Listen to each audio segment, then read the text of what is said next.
Your icon should be a single defined silhouette of what your app represents. Great icons tell a story of what your app is about, and it's really important for the App Store as it gives off the first impression of your app. If you've taken the time to design a great icon, then the chances are the rest of the app is beautiful as well. We're only going to go into some basics today, as icon design can be a course in itself, but it's important for you to know the makeup of a good icon. Let's have a look at what makes a great icon.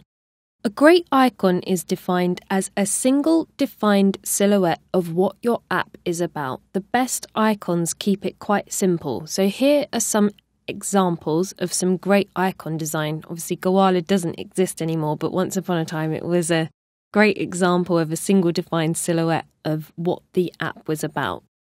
Now, if we take a look at some bad icon designs, you'll see immediately that they're too busy, too cluttered, and really the text on them isn't great for icons themselves. Busy icons don't work as well. Your icon shouldn't really have text, as the app name sits underneath the app icon anyway.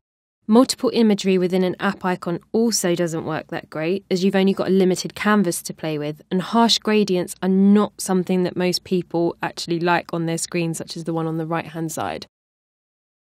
There are some exceptions to the rule. If you're working with big brands whose mark are instantly recognisable regardless, then it's absolutely okay to use their logo within the app situation. The reason for this is, much like how we view Coca-Cola, people aren't actually reading the name Coca-Cola, they recognise the shape. Therefore, legibility isn't always an issue like it would be with an unknown logo. What people are actually doing is recognising it through outside sources, so other things that they've already seen that logo on. So it's not as important that the legibility is as high.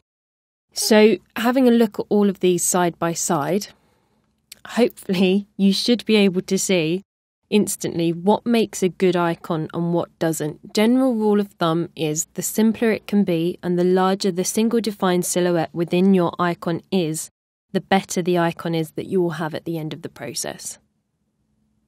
Unfortunately, you're going to have to produce your icon at many sizes. There's lots of templates that will do this automatically for you, but I've never found anything that quite beats tweaking a design by hand. This is a project I completed the icons for. You'll see as the icons get smaller, the writing on the label also has to get smaller too.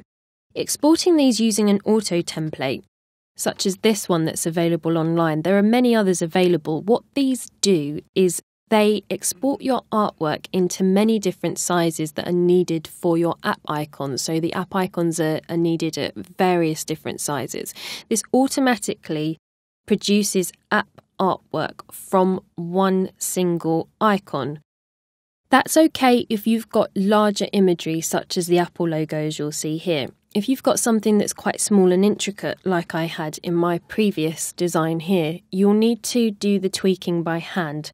You'll have to be aware that using the auto feature means that some of the smaller elements on top of your icon sizes will be fuzzy and you won't be able to read them very well.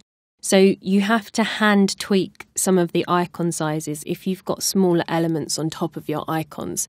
It's just worth being aware of that because many people simply export from one larger size into smaller sizes and then wonder why some of the smallest icons, such as the spotlight icon, render completely fuzzy and you can't read it at all. It's not even sharp artwork. That's the reason for it. So many times you'll have to actually tweak by hand. This is a process that takes many hours, and don't be tempted to simply add this on as part of your project, especially if you're doing it for a client. Icon design is quite an art in itself. So just be aware that this is kind of a gotcha in the iOS design process because it can take as long, sometimes longer, than designing the app itself. So I've created an app icon for our 24 app, that's what I've called it. I wanted to steer away from anything that had a clock on it because the App Store is flooded with anything to do with time, and journaling seems to have a clock on it. So I wanted to go for something a little bit different. The unique part of our app is that we can depict good days from bad. So I wanted to show this in our app icon.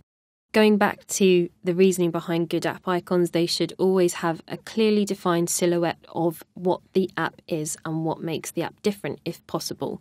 So I've gone for 24 dots depicting the 24 hours in each day, but also depicted the green and red from our app and saved that so that it's exactly the same colour as the green and red that we depict for good days and bad days, and used exactly the same blue that we've used within our app as well. So it's just 24 dots and then the good days and bad days depicted with red and green dots on top of it. Obviously, app icon design is a complete science within its own right.